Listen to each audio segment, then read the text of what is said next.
आदित्यनाथ द्वारा यह सब किया जा रहा है। मैं कोर्ट से गुनाह बयान ले लीजिए। कहाँ लगभग आपने अंजना ओम कश्यप जो कि आज तक के एंकर, उन पे मुकदमा क्यों किया है? क्या 14 अगस्त 2025 को आज तक का एक ब्लैक एंड व्हाइट कार्यक्रम होता है, उसपे बंटवारे का मकसद कामयाब या इस तरह का कोई प्रोग्राम हुआ था। एक पूर्व आईपीएस अधिकारी और उसके खुलासे से यूपी सरकार इतना डर गई कि उसे घसीट कर जेल ले गई, वो भी एक 20 साल पुराने मामले में। जी हाँ दोस्तों, हम बात पूर्व आईपीएस अमिताभ ठाकुर की कर रहे हैं, जिन्होंने सरकार से लेकर गोदी मीडिया तक की नकेल कस रखी थी। लगातार वो भ्रष्टाचार के खिलाफ, सरकार की गलत नीतियों के खिलाफ लड़ रहे थे, चाहे ये लड़ाई सड़क पर हो या सुप्रीम कोर्ट में। अमिताभ ठाकुर मुखरता से सरकार और गोदी मीडिया पर चोट कर रहे थे, मगर अब देखिए दोस्तों क्या हुआ। इस खबर ने चारों तरफ हलचल मचा दी है। अमिताभ ठाकुर ने ये साफ कह दिया है कि उनका मर्डर करने के फिराक में है योगी सरकार। तो दोस्तों पूरा माजरा क्या है आपको इस वीडियो में बताऊंगी, तो आप हमारे साथ अंत तक बने रहिएगा। नमस्कार, आदाब, आप देख रहे हैं खबर अड्डा और मैं हूं आपके साथ सुम्बुलीरम। दोस्तों जिस व्यक्ति को आप अपनी स्क्रीन पर इस वक्त देख रहे हैं ना, जिन्हें पुलिस धकेलते हुए लेके जा रही है, पत्रकारों से बात नहीं करने दे रही, वो व्यक्ति कोई छोटा मोटा आदमी नहीं है। वो एक पूर्व आईपीएस ऑफिसर है, आईजी रैंक का आईपीएस ऑफिसर, जिसे जबरदस्ती रिटायर करा दिया गया क्योंकि वो सरकार से सवाल पूछते थे, जो अब तक जारी है। सरकार व प्रशासन का दबाव अमिताभ ठाकुर को रोक नहीं सका और अब इसी का असर देख लीजिए। ये हालात देखकर हर कोई हैरान है, जिस तरह से पुलिस इन्हें 20 साल पुराने अचानक सामने आए केस में घसीटते हुए लेके जा रही है, उस तरह तो कभी किसी बड़े बड़े अधिकारी तक को नहीं लेके गई। मगर इस प्रशासन का कमाल देख लीजिए कि एक पूर्व आईपीएस अधिकारी को यह दिन भी दिखा दिया इन लोगों ने। दोस्तों अमिताभ ठाकुर एक ऐसे अधिकारी हैं, या कहे थे, जिन्हें पूरे सिस्टम का कच्चा चिट्ठा मालूम था और है कि कैसे कानून का सत्यानाश हो रहा है, खासकर उत्तर प्रदेश में। सरकार और प्रशासन की ज्यादती का अंदाजा दोस्तों आप यहीं से लगा सकते हैं। इनको जबरदस्ती रिटायर करवाया गया और अमिताभ ठाकुर अपने घर के आगे नेम प्लेट में भी साफ तौर पर जबरिया रिटायर्ड लिखते हैं। लेकिन दोस्तों कमाल की बात यह है कि इतने बड़े दबाव के बाद, नौकरी छिन जाने के बाद भी अमिताभ ठाकुर और उनकी पत्नी ने सच्चाई को सामने रखने से थोड़ा भी पीछे नहीं हटे। आए दिन वो सोशल मीडिया के माध्यम से तमाम मुद्दों पर बोलते रहते हैं, सवाल उठाते हैं, अपनी बात को रखते हैं, सरकार की पोल खोलते हैं, गोदी मीडिया की पोल खोलते हैं। यहाँ तक कि उन्होंने अंजना ओम कश्यप पर केस भी किया हुआ है, क्योंकि उन्होंने इतिहास को तोड़ मरोड़ कर पेश किया था जनता के सामने। इस मामले में सुनवाई भी हो चुकी है, अंजना ओम कश्यप को फटकार भी लग चुकी है और जो उन्होंने शो चलाया था उसको डाउन भी किया जा चुका है।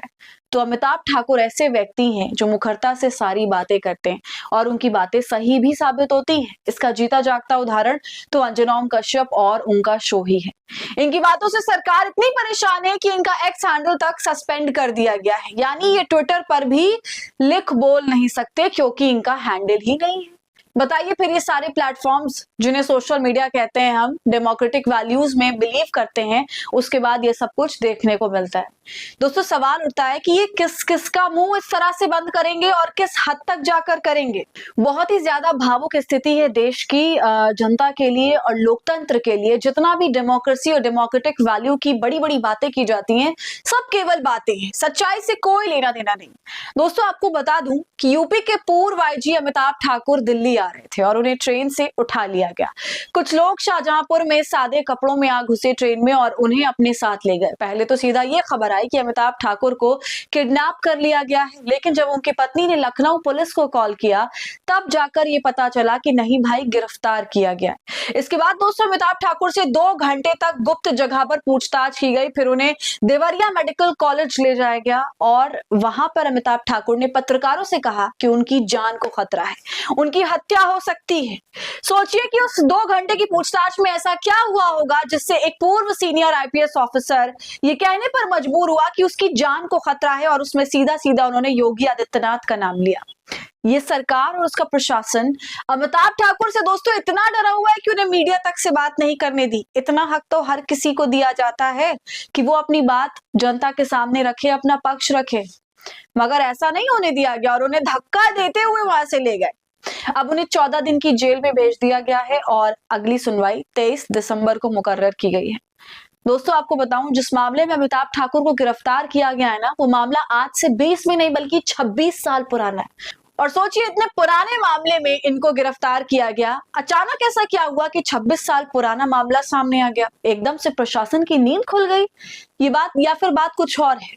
इतने सालों में कितनी सरकारें बदल गई यूपी के अंदर, मगर एक अफसर का डर अब भी बरकरार है।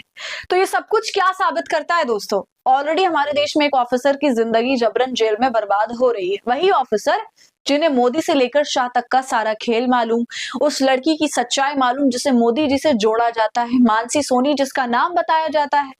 तो ये सवाल है कि जो भी ईमानदारी दिखाएगा वो जेल जाएगा। क्या प्रशासन में बैठे ऑफिसर सिर्फ चरण चाकरी करने के लिए बाकी रह गए? क्या यही चाहती है सरकार? दोस्तों, जिस मामले में अमिताभ ठाकुर को जेल में डाला गया वो एक सिविल मामला है, मगर जबरदस्ती उस मामले को क्रिमिनल मामला बनाया गया और उसी के तहत उन्हें जेल में डाला गया। तो अब बताइए, एक ऑफिसर, एक समाज सेवी जो सरकार सवाल पूछता था, मीडिया के कुकर्मों को सामने रखता था, रूबिका अंजना जैसे एंकर्स की हालत टाइट रखता था, उसे अब सलाखों के पीछे रख दिया गया है। अब दोस्तों आप ही बताइए, इस पर आपका क्या कहना है? आप क्या कहना चाहेंगे? कमेंट सेक्शन में जरूर बताइए। वीडियो पसंद आई हो तो इसे लाइक और शेयर कर लें। खबर अड्डा को यूट्यूब पर सब्सक्राइब कर लें।